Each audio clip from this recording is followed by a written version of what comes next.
This is the operation maintenance of the 30G.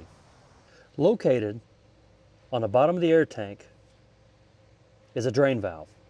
This will need to be drained daily to evacuate the moisture from the air tank.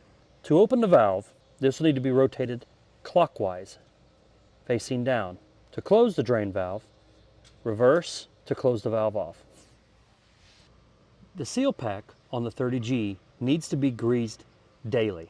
The chain monthly needs to be sprayed with an oil lubricant to keep it from rusting. The casters will require greasing monthly.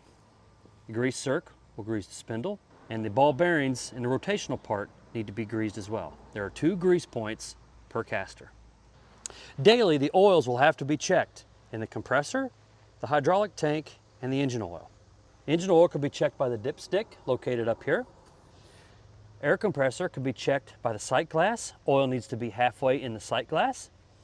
On the hydraulic tank, the sight glass, the oil needs to be halfway in the sight glass as well. Also, other items, weekly I would check the air cleaner on the engine and the air compressor.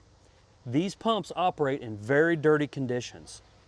It is very important to keep the filters clean and fresh. Following these maintenance procedures is very important to the efficient operation of the 30G. If you require further assistance, please refer to the operator's manual or call HyFlex tech support for further explanation.